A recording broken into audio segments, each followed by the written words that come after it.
Hello everyone, how are you? कैसे हैं आप सब?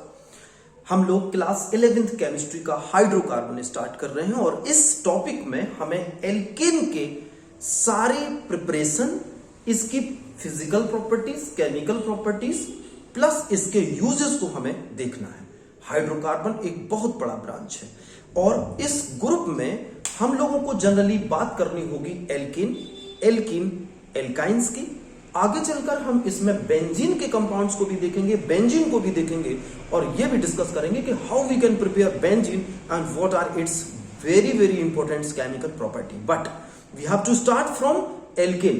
पहले एल्केन देखेंगे, एल्कीन एंड देन एल्काइन, और उसके बाद हम बात करेंगे बेंजीन की कंपाउंड्स और उसके डेरिवेटिव्स की। डेरिवेटिव्स मतलब जो कंपाउंड बेंजीन से बने हुए हैं। तो सबसे पहले हमें हाइड्रोकार्बन में यह देखना होगा कि आखिर में हाइड्रोकार्बन है क्या। हाइड्रोकार्बन स्टूडेंट्स वो कंपाउंड है जिसके अंदर हाइड्रोजन होता है और कार्बन होता है। इसके अलावा हाइड्रोकार्बन के डेरिवेटिव्स वो कंपाउंड होते हैं जो हाइड्रोकार्बन से बनाए जाते हैं। तो सबसे पहले हमें यह देखना होगा कि टाइप ऑफ हाइड्रोकार्बन्स हैं क्या। हाइड्रोकार्बन्स जैसे कि दो वर्ड हैं, hydrogen and carbon. The compounds which contain hydrogen and carbon are known as hydrocarbons. But hydrocarbons are classified into three way. तीन तरह से इनको क्लासिफाई किया गया है। कौन कौन सा तीन तरह का? Number 1 is alkene, number 2 is alkenes and number 3 is alkynes. And इसके अलावा भी हम लोग को बात करनी है एक और तरह का हाइड्रोकार्बन जिसको हम लोग बोलते हैं एरोमेटिक हाइड्रोकार्बन। तो ये फोर्थ टाइप इसका है एरोमेटिक हाइड्रोकार्बन। तो एरोमेटिक हाइड्रोकार्बन्स इसको हम सबसे बाद में देखेंगे, लेकिन पहले हम इन तीनों के बारे में जानते हैं। स्टूडेंट्स, जो हमारे पास एल्केन है, its general formula is CnH2n+2। अगर इसमें हम n की वैल्यू को 1 से स्टार्ट करें, 2 से लगाएं, n को 3 लगाएं, n को 4 लगाएं, तो हमें इसके मेंबर्स मिलने शुरू हो जाएंगे। सेम हियर एल्कीन में CnH2n, n की वैल्यू 2, n की वैल्यू 3, n की value 4 and so on. Why n started from 2? Because everybody knows कि एल्कीन्स डबल बॉन्डेड कंपाउंड है और डबल बॉन्ड कम से कम दो कार्बन के बीच में ही बन सकता है। कभी भी डबल बॉन्ड दो कार्बन से ज्यादा के बीच में एक कार्बन पर खासतौर से नहीं बन सकता। दो से ज्यादा कार्बन होंगे तो भी बन सकता है चेन में, लेकिन डबल बॉन्ड के लिए minimum 2 carbon required. That's why it's value will start from 2। Same alkynes के लिए अगर हम लोग CnH2n-2 जो कि इसका फॉर्मूला है, इसमें n की वैल्यू 2, फिर n की वैल्यू 3, n की वैल्यू 4 रखते हुए चले जाएंगे, तो इसके कम से कम 1 to 2 कंपाउंड्स देखते हैं। The very first compound will be CH4 of alkene. आप n की वैल्यू 1 पुट करिए, n की वैल्यू 2 पुट करने पर मिलेगा C2H6 एंड n की वैल्यू अगर हम 3 पुट करते हैं तो मिलेगा C3, 3 2 जा 6 प्लस 2 H8। और ये जो सीरीज हमें मिलेगी, that series called homologous series of alkane. इसी तरह से स्टूडेंट्स, इसमें जब आप वैल्यू लगाएंगे तो n की 2 लगाने पर आपको मिलेगा C2H4 is the first member of alkene. अगर आप n की वैल्यू 3 लगाएंगे तो मिलेगा C3 लगाइए, 3 2 जा H6। अगर n की वैल्यू 4 लगाएंगे तो C4 और 4 2 जा 8। तो this is the series we are finding here and that series is known as homologous series of alkenes. Now here will come, यहां पर है CnH2n-2, इसमें n की वैल्यू 2 पुट करिए तो मिलेगा C2H2। अगर n की वैल्यू 3 लगाओगे तो मिलेगा C3H, 3 2 जा 6 -2 4। यहां पर अगर n की वैल्यू 4 लगाएंगे तो मिलेगा C4, 4 2 जा 8 -2 H6 and this is a series. अगर आप कंटिन्यूस में वैल्यू रखते चले जाएंगे तो ये मिलेगी homologous series of alkynes. Okay बच्चों, साथ साथ हमें एरोमेटिक हाइड्रोकार्बन पर भी बात करनी है। एरोमेटिक हाइड्रोकार्बन वो हाइड्रोकार्बन होते हैं जिन हाइड्रोकार्बन के पास एक रूल फॉलो होगा जिसको हम कहते हैं 4n+2 रूल। 4n+2 रूल्स को हकेल्स रूल के नाम से भी जाना जाता है। 4n+2 पाई इलेक्ट्रॉन्स के बराबर अगर किसी में इलेक्ट्रॉन्स हैं तो वो एरोमेटिक हाइड्रोकार्बन होगा। कैसे? अगर हम इस रूल्स में स्टूडेंट, अगर हम इस रूल में n, यहां पर n को 1 2 3 4 5 6 ऐसे लगाते जाएंगे तो हमें क्या मिलेंगे? उस कंपाउंड के पाई इलेक्ट्रॉन्स। और अगर आपको कोई कंपाउंड दिया है और उसके पाई इलेक्ट्रॉन इस रूल्स के द्वारा निकले हुए पाई इलेक्ट्रॉन्स के बराबर हो जाएंगे तो that compound will be aromatic. I repeat, if we are using 4n+2, this is known as the Hakel rule. You have to put the value n is equals to 1, n is equals to 2, n is equals to 3 and so on. So you will get a number, and if an example is there and an example उसमें आपको count करने हैं पाई कितने bond हैं, हर pi bond में 2 electron होते हैं, तो उसके इलेक्ट्रॉन क्या इस रूल से मैच कर रहे हैं? एग्जाम्पल के साथ करते हैं। फॉर एग्जाम्पल हमने इस रूल में क्या यूज किया? n को हमने लगाया 1, तो n को अगर आप 1 लगाएंगे तो यहां पर आपको मिलेगा 4 बन जा 4 + 2 6 पाई इलेक्ट्रॉन। ओके स्टूडेंट्स, कितना मिलेगा? 6 पाई इलेक्ट्रॉन। अगर हम इसमें n की वैल्यू को 2 लगा देंगे तो हो जाएगा 4 2 जा 8 + 10 पाई इलेक्ट्रॉन्स। सेकंड नंबर मिल गया। अगर हम इसमें n की वैल्यू को 3 लगाते हैं तो मिलेगा 3 4 जा 12 + 2 कितना हो जाएगा? 14 pi electrons and so on. If now I am giving you example, एक अगर उसमें आपको काउंट करना है क्या इतने नंबर ऑफ पाई इलेक्ट्रॉन्स आ रहे हैं, अगर इतने नंबर ऑफ पाई इलेक्ट्रॉन्स आ रहे हैं तो वो क्या है? वो हमारा है एरोमेटिक हाइड्रोकार्बन। मैं आपको एक एग्जांपल से यहां पर सॉल्व करा रहा हूं, ऊपर मैं अब यहां पर रफ कर दे रहा हूं थोड़ा सा और यहां बताता हूं। चलिए, या इसका एग्जांपल हम लोग यहां देख लें। चलिए बेटा, आई am writing here this one and this is benzene. क्या है? आई थिंक ये विजिबल होगा आपको यहां से। ये क्या है? बेंजीन हमारे पास है। और स्टूडेंट इस बेंजीन में now calculate how many number of pi bonds are there. 1 2 3। कितना पाई बॉन्ड्स है? 3। Every pi bonds having 2 pi electrons, क्योंकि एक यहां एक यहां एक यहां एक यहां एक यहां एक यहां, तो 3 पाई बॉन्ड में कितना पाई इलेक्ट्रॉन हुआ? 3 2 जा 6। चेक करो क्या 6 इसमें आ रहा है? हाँ जी, यस, ये हमें 6 पाई इलेक्ट्रॉन इस रूल के अकॉर्डिंग भी मिल रहे थे और इस कंपाउंड में भी हमें 6 पाई इलेक्ट्रॉन्स मिल रहे हैं। That's why you can say that is aromatic hydrocarbon. ये क्या है? एरोमेटिक हाइड्रोकार्बन है। Okay, one more example. I am writing here this compound is called as naphthalene. इस कंपाउंड में these are total number of pi electron 1 2 3 4 5। total number of pi electrons are 5।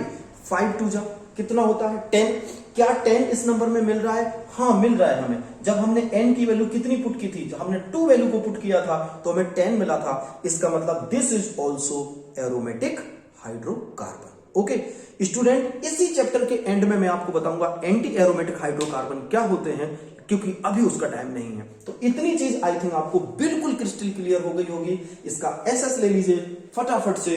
अब हम इसके आगे स्टार्ट करते हैं दूसरे नेम्स। डन? चलिए, तो ये हम लोगों ने अभी देखा कि किस तरह से एल्काइंस होते हैं और what are aromatic hydrocarbon. Student, एक बात और ध्यान से सुननी है। अगर हम साइक्लिक एल्केन बनाएंगे, याद रखिएगा, फॉर साइक्लिक एल्केन, तो साइक्लिक एल्केन के लिए इसका फॉर्मूला क्या होगा, CnH2n+2 नहीं रहेगा। कैसे, आओ चेक करते हैं। मैंने ये बनाया एक कंपाउंड, इसमें कितने कार्बन है, 1 2 3, हाइड्रोजन कितने होंगे, 1 2, इसकी बैलेंसी पूरी करिए, ये 2, इसके 2 हाइड्रोजन, इसके 2 hydrogen. Now student tell me how many carbon and how many hydrogen are there, 1 2 3, carbon कितना मिल रहा है, 3। अगर हम इस फॉर्मूले में 3 को लगाएंगे तो हमें इसके हाइड्रोजन नहीं मिलेंगे। याद रखना, लगा के देखिए, अगर इस फॉर्मूले में हम 3 लगाएंगे तो क्या मिलेगा, देखिए C3 और 3 2 जा 6 प्लस 2 कितना हो रहा है, H8। तो यहां पर हमें कितना चाहिए था, H8, लेकिन आ कितना रहा, 1 2 3 4 5 6, H तो 6 आ रहा। तो साइक्लिक एल्केन्स का जनरल फॉर्मूला CnH2n होता है। प्लीज बी रिमेंबर, याद रखना है इसका formula for cyclic alkane formula is CnH2n। Please बहुत ध्यान से देखिएगा, साइक्लिक एल्केन अगर कहीं पर है तो साइक्लिक एल्केन का फॉर्मूला होगा CnH2n, जो कि हम नॉन साइक्लिक एल्कीन के लिए लगाते थे। Are you getting my points, ठीक है ना। तो यहां पर साइक्लिक एल्केन के लिए आपको क्या फॉर्मूला लगाना है, साइक्लिक एल्केन हो और हाइड्रोकार्बन हो तो उसके लिए फॉर्मूला लगाएंगे CnH2n, नॉट CnH2n+2। आगे बढ़ते हैं, नेक्स्ट पॉइंट पर हम लोग देखते हैं, ये साइक्लिक एल्केन भी आप बना सकते हो, साइक्लिक एल्कीन भी बना सकते हो, साइक्लिक एल्काइंस भी बना सकते हो, और एरोमेटिक हाइड्रोकार्बन तो साइक्लिक कंपाउंड्स होते ही हैं। अब हमें बात करनी है कि इसको हम किस तरह से आगे प्रिपेयर कर सकते हैं। लेकिन स्टूडेंट, आगे चलने से पहले एक इंपॉर्टेंट पॉइंट पर बात करें। क्या पॉइंट पर बात करेंगे बच्चों, हमें देखना है कि हाइड्रोजन और कार्बन के बीच में कितने बॉन्ड बन सकते हैं। पहले तो आप जानते हो कि सर एक बॉन्ड तो होता है कार्बन कार्बन के बीच में, ठीक है। इस बॉन्ड, जैसे मैं यहां पर लिख दूं CH3 सिंगल बॉन्ड CH3, मैं दूसरा लिख दूं CH2 डबल बॉन्ड CH2, मैं तीसरा लिख दूं CH triple bond CH। Okay, चलिए, आप सबको मालूम होगा कि इस कार्बन का हाइब्रिडाइजेशन sp3, इस कार्बन का sp2, इसका भी sp2, इसका sp और इसका भी sp हाइब्रिडाइजेशन होता है, ठीक है ना। दूसरी चीज आपको क्या याद रखनी है, सिंगल बॉन्ड की लेंथ कार्बन और कार्बन की कितनी होती है, तो इसको डाल दीजिए point number 1। Point number 2, carbon single bond carbon, इसकी लेंथ कितनी होगी, तो सिंगल बॉन्ड की जो लेंथ होगी बच्चों, सिंगल बॉन्ड की जो लेंथ होगी, 2 कार्बन्स के बीच में सिंगल बॉन्ड की लेंथ 154 पिकोमीटर, कितनी, 154, यहां से यहां तक की डिस्टेंस आपको याद रखनी है 154 पिकोमीटर्स होगी। जबकि कार्बन और हाइड्रोजन के बीच में कितनी होगी, ये वाली डिस्टेंस, इसको भी याद रखना है। तो कार्बन और हाइड्रोजन के बीच में कितनी डिस्टेंस होगी, दैट इज 112 पिकोमीटर। बच्चों याद रखना है इसको, कितनी होगी, 112 पिकोमीटर। अब बात करते हैं कि सिंगल बॉन्ड को ब्रेक करने में, डबल बॉन्ड को ब्रेक करने में और ट्रिपल बॉन्ड को ब्रेक करने में कितनी एनर्जी की जरूरत होगी, और एल्केन में, एल्कीन में और एल्काइन में इस बॉन्ड की लेंथ कितनी है, उस पर भी बात हम लोग अब करने जा रहे हैं एंगस्ट्रॉम में। चलिए, तो अब हम बात करते हैं सबसे पहले सिंगल बॉन्ड के कंपाउंड्स की। जैसे मैंने लिखा CH3 सिंगल बॉन्ड CH3, फिर मैंने लिखा CH2 डबल बॉन्ड CH2, फिर मैंने लिखा CH ट्रिपल बॉन्ड CH। अब तीनों की लेंथ के बारे में अगर बात करें तो 3.58 इसकी जो लेंथ है, सॉरी 1.58 एंगस्ट्रॉम। बच्चों याद रखना है आपको, कितनी है, 1.58, 1.33 एंगस्ट्रॉम सेकंड वाले की। अब आप देख रहे होंगे कि 1.33 थोड़ा सा क्या हो गया, छोटा हो गया, क्यों, ये उससे भी छोटा 1.18 एंगस्ट्रॉम। तो बेटा याद रखना, जब सिंगल बॉन्ड होता है तो उसकी डिस्टेंस ज्यादा होती है, डबल बॉन्ड की डिस्टेंस और कम, ट्रिपल बॉन्ड की डिस्टेंस सबसे ज्यादा कम होगी। लेकिन स्टूडेंट एक बात याद रखना, if you want to break these bonds, तो आपको उतनी ही ज्यादा एनर्जी भी देनी पड़ेगी। कितनी? 88 किलो जूल पर मोल। आप मुझे बता सकते हो इसमें ज्यादा एनर्जी क्यों देनी पड़ रही है? क्यों देनी पड़ रही है? इसमें 152 किलो जूल पर मोल, इसमें और भी ज्यादा देनी पड़ रही है। चलिए 1 मिनट के अंदर सोच के बताइए ऐसा क्यों। और इसकी जो आपको एनर्जी देनी है 200 किलो जूल। ठीक है बच्चों, तो तीनों में एनर्जी का ये रेशियो रहेगा।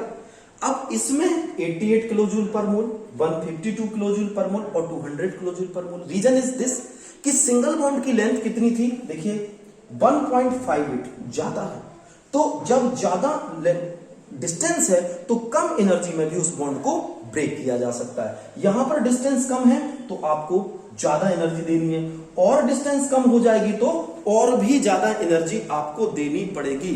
ठीक है ना? तो ये सॉरी किलो कैलोरी में होगी। Kilo calorie, kilo calorie, kilo calorie में याद रखना, किलो कैलोरी पर मोल की ये एनर्जी हमारे पास है। अगर हम इसको किलो जूल में देखें तो 368 ये है किलो जूल पर मोल बच्चों। ठीक है, अगर किलो कैलोरी से किलो जूल देखें तो इतनी आएगी। डबल बॉन्ड में 635 और 837 किलो जूल पर मोल, ये किलो जूल पर मोल। ओके स्टूडेंट, तो ये तीनों एनर्जी को आपको याद रखना है। इसमें कितनी? 88 किलो कैलोरी पर मोल एनर्जी देते हैं। डबल बॉन्ड को तोड़ने के लिए कितनी एनर्जी की चाहिए जरूरत? 152 किलो कैलोरी पर मोल। 1.18 एंगस्ट्रॉम जिसकी डिस्टेंस है उसको 200 किलो कैलोरी पर मोल एनर्जी चाहिए तोड़ने के लिए। या इसको हम किलो जूल पर मोल में देखें तो सिंगल बॉन्ड को ब्रेक करने के लिए 368 किलो जूल पर मोल एनर्जी देनी है, डबल बॉन्ड को ब्रेक करने के लिए 635 किलो जूल पर मोल एनर्जी देनी है, और ट्रिपल बॉन्ड को ब्रेक करने के लिए 837 किलो जूल पर मोल एनर्जी देनी है। क्लियर हो गया? इसका भी आप एसएस ले लीजिए फटाफट से, जल्दी से, ताकि आपको ये सारे डिजिट और सारे डाटा याद रहे। ओके, चलिए आगे बढ़ते हैं, थर्ड पॉइंट पर पहुंचते हैं। थर्ड पॉइंट में आता है बेटा एल्केन का स्ट्रक्चर। एल्कीन का स्ट्रक्चर और एल्काइन का स्ट्रक्चर क्या होता है, पहले हम तीनों के बारे में बात करते हैं। ओके, तो एल्केन, एल्केन का पहला मेंबर होता है CH4। ओके बेटा, अभी हम केवल एल्केन पर ही बात करेंगे, उसके बाद में एल्किन और सबसे लास्ट में एल्काइंस और हाइड्रोकार्बन में एरोमेटिक हाइड्रोकार्बन पर बात करेंगे। तो एल्केन्स में फर्स्ट मेंबर CH4 है। इसका स्ट्रक्चर कैसे निकलेगा? CH4,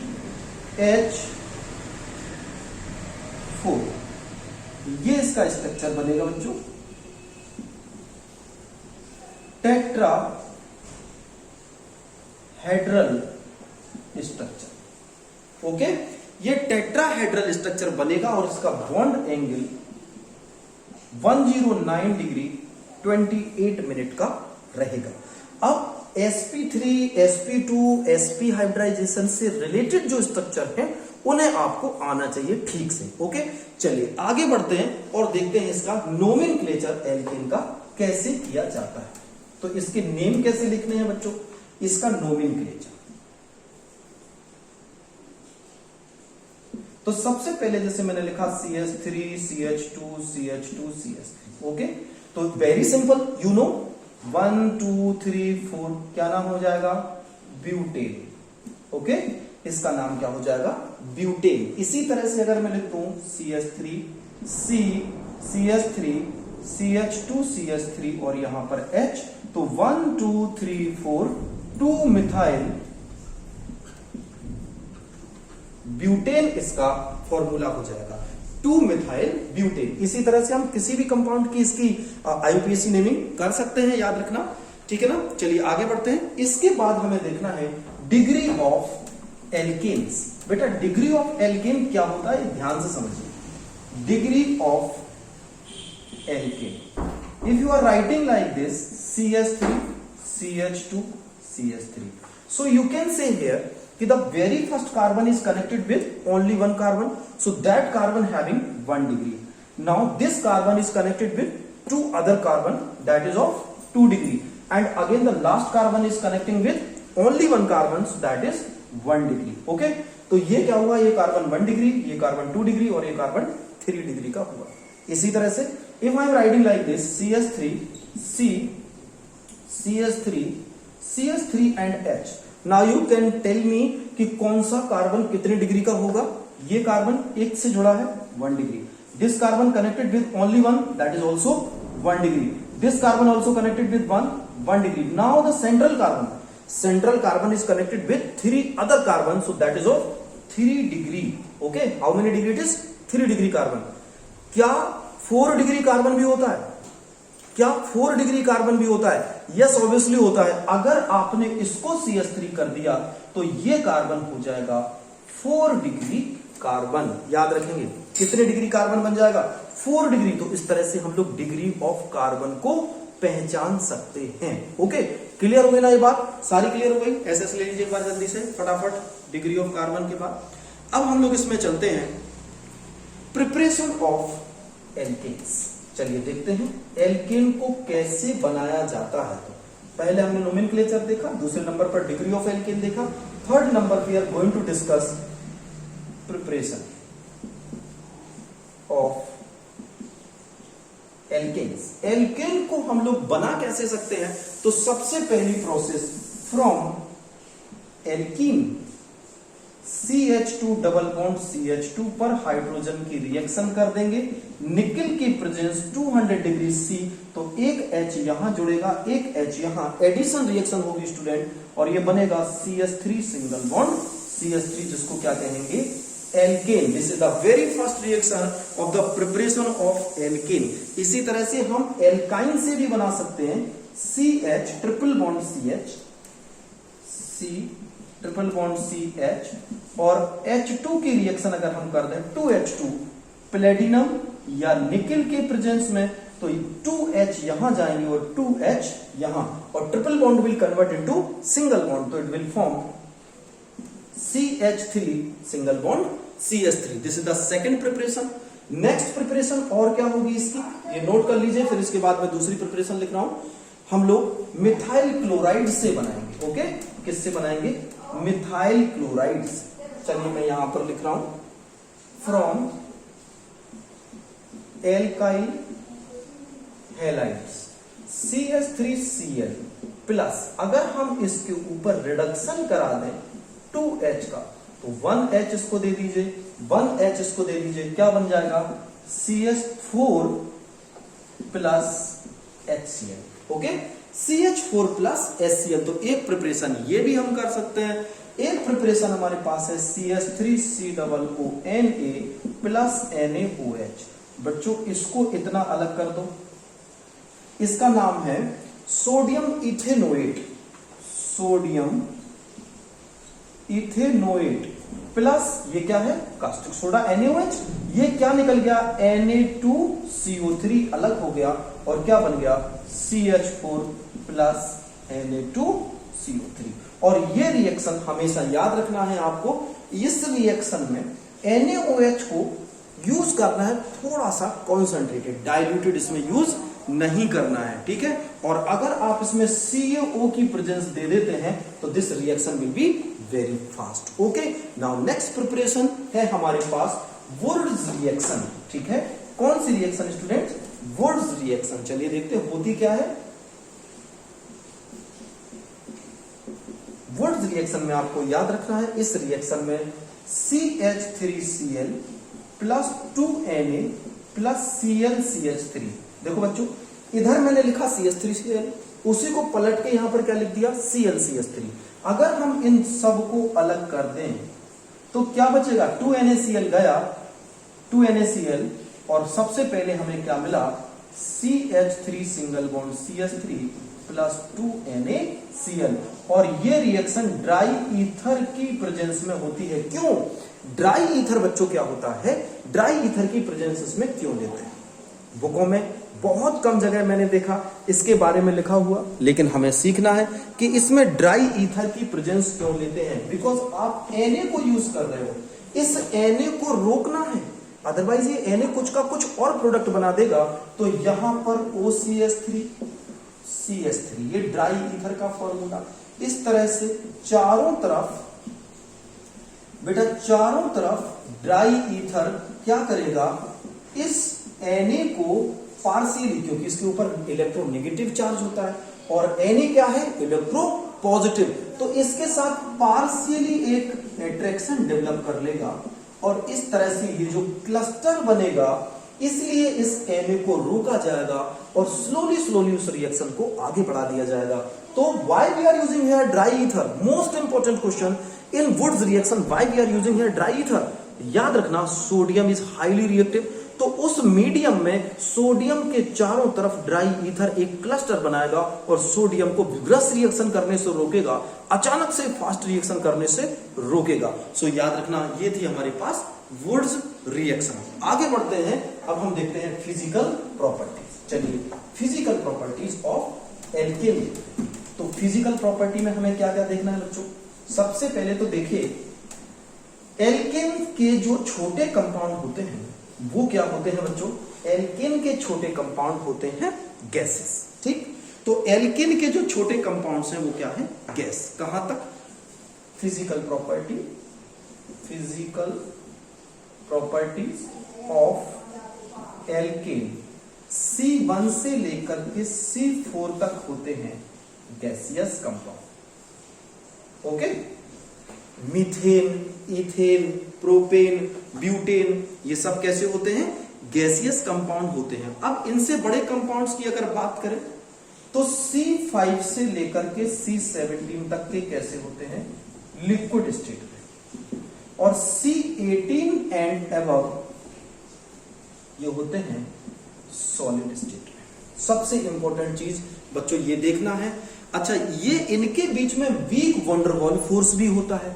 थोड़ा थोड़ा दो मॉलिक्यूल के बीच में ये लोग वीक वंडरवॉल फोर्स भी क्रिएट करते हैं और यही वीक वंडरवॉल फोर्स इनके बॉइलिंग पॉइंट को थोड़ा सा बढ़ा देता है। ये कलरलेस होते हैं, ऑर्डरलेस होते हैं, नॉर्मली इनसॉल्युबल होते हैं वाटर में।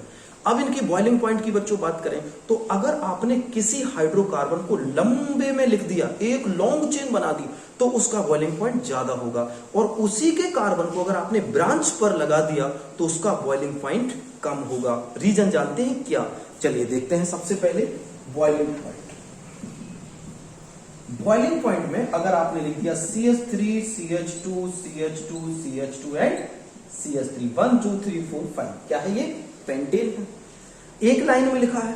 अब मैं इसी को ब्रांच बना देता हूं, CH3, C, CH3, CH3 और CH3। आप देख लीजिए, इसमें भी कितने कार्बन है? 1 2 3 4 5, इसमें भी 5 कार्बन, इसमें भी 5 कार्बन। तो ये पेंटेन है, बट ये 2,2 डाइमिथाइल प्रोपेन है।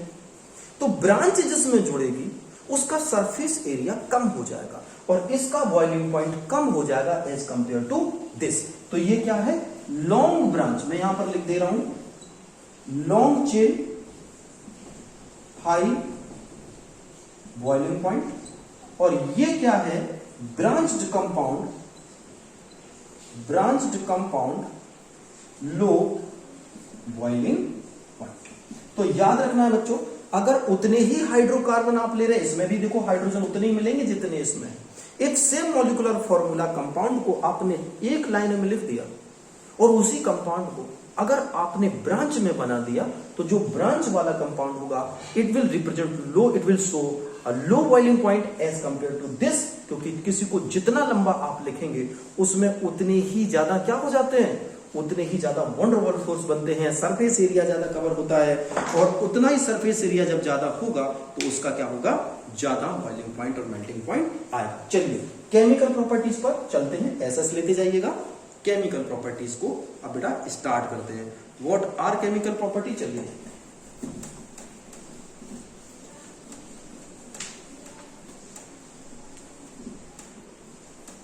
सबसे पहले हमें बात करनी है केमिकल प्रॉपर्टी में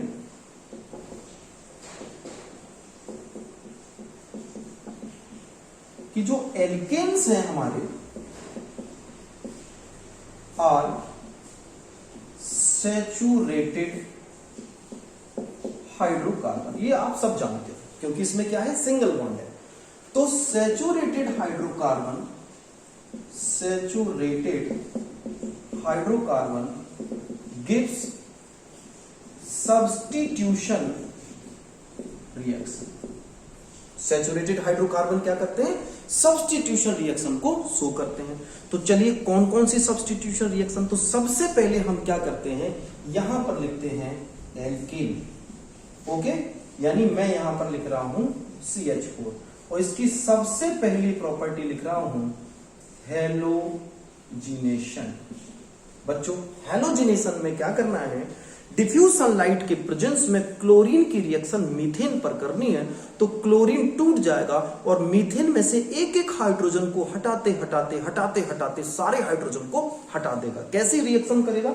बहुत सारे बच्चे जानते होंगे, CH4 प्लस इसके ऊपर Cl2, तो एक H को हटाइए, एक Cl जोड़िए, CH3Cl, इसके ऊपर फिर Cl2 माइनस क्या कर दीजिए HCl, इसमें से क्या हो रहा है, हट रहा है, HCl इसमें से माइनस हो रहा है। तो अब यहां पर आपने फिर Cl को ले लीजिए, तो क्या बनेगा CH2Cl2 फिर माइनस HCl, इसके बाद क्या बनेगा, फिर Cl2 की रिएक्शन CHCl3 माइनस HCl, फिर Cl2 की reaction CCl4 and minus HCl। और ये कंपाउंड आप देखिए सभी में क्या हो रहा है, जैसे क्लोरीन आपने क्या किया, हैलोजिनेशन कराया, किसके प्रेजेंस, क्लोरीन दिया, सनलाइट के प्रेजेंस में, सनलाइट के प्रेजेंस में this chlorine will break into free radical.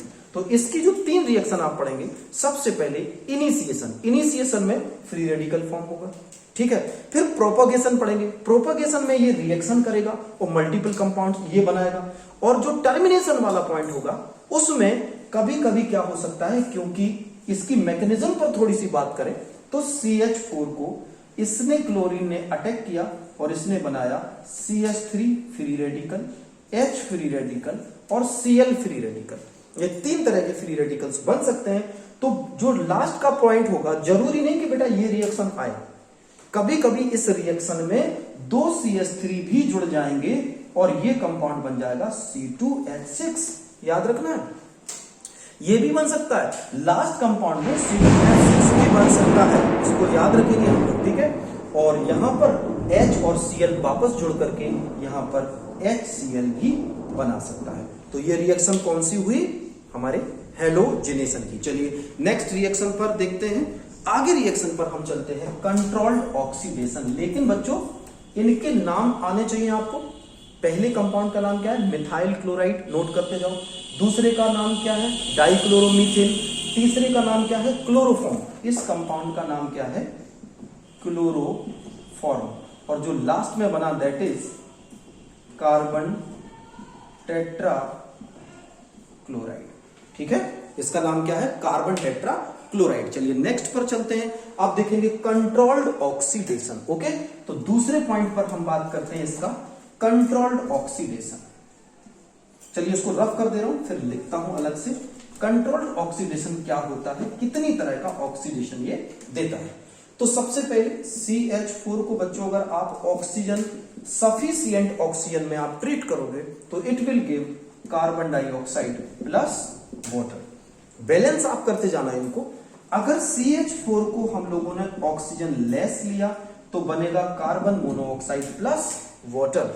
अगर आपने एब्सेंस ऑफ ऑक्सीजन में मीथेन को डिकम्पोज किया तो मीथेन डिकम्पोज होकर के कार्बन प्लस 2H2, ये एब्सेंस ऑफ ऑक्सीजन। ये 3 रिएक्शन तो आपको याद रखनी है। सफिशिएंट ऑक्सीजन से कार्बन डाइऑक्साइड एंड वाटर बनेगा, लेस ऑक्सीजन से कार्बन मोनोऑक्साइड और वाटर बनेगा, और वेरी लेस यानी एब्सेंस जब आप कर देंगे तो कार्बन प्लस हाइड्रोजन मिलेगा। अगर हम कॉपर का प्रेजेंस ले लें, यहां पर कॉपर का 523 केल्विन पर, तो क्या बनेगा। अब मैं इसको यहां पर लिखता हूं CH4O2 कॉपर 523 केल्विन। जब तो सीधा एल्कोहल बनाएगा, क्या बनाएगा, CH3OH। अगर इसकी जगह आप C2H5 ले लें तो C2H5OH बनेगा। SS ले लीजिए फटाफट इस रिएक्शन का, ठीक है, जल्दी से फटाफट SS ले लीजिए। फिर देखते हैं कुछ और ऑक्सीडेशंस। ओके, अगर हम इसी ऑक्सीडेशन की जगह MnO ले लेते हैं, मैग्नीज ऑक्साइड MnO, तो HCHO प्लस H2O बच्चों बनेगा। अगर हम CH4 पर O2 और CH3COO होल ट्वाइस, अगर इसकी जगह मोलिब्डेनम ऑक्साइड ले लेते हैं MOO, तो ये देगा HCOOH प्लस H2।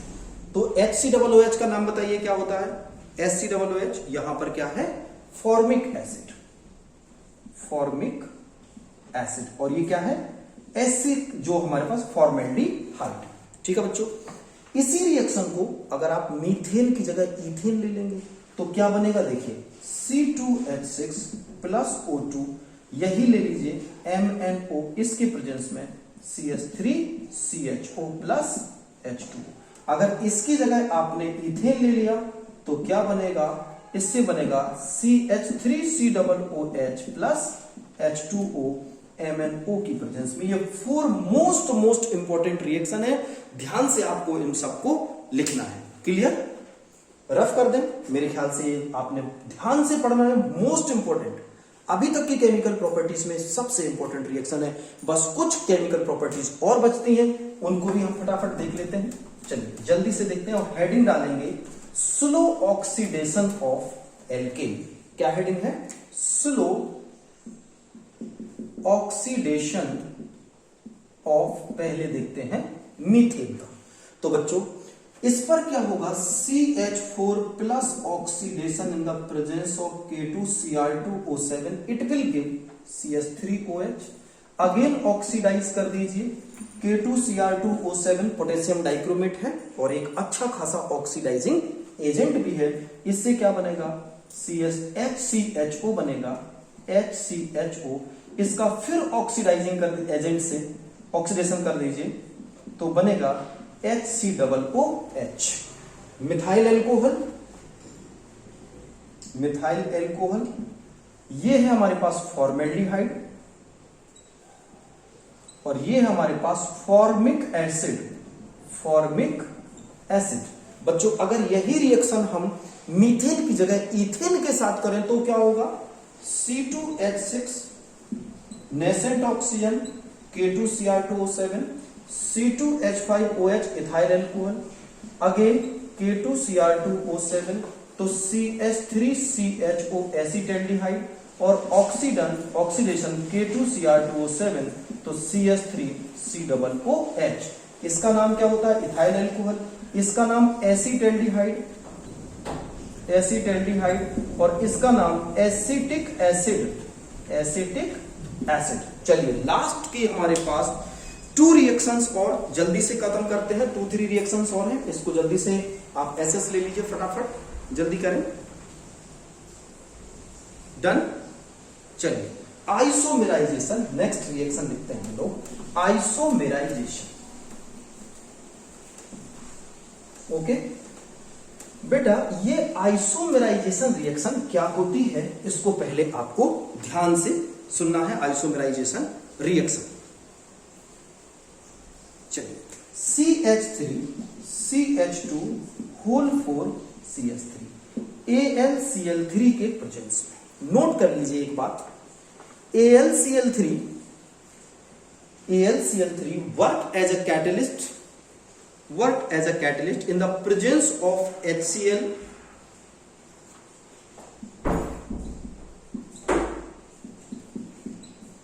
और ये कंपाउंड बनाएगा।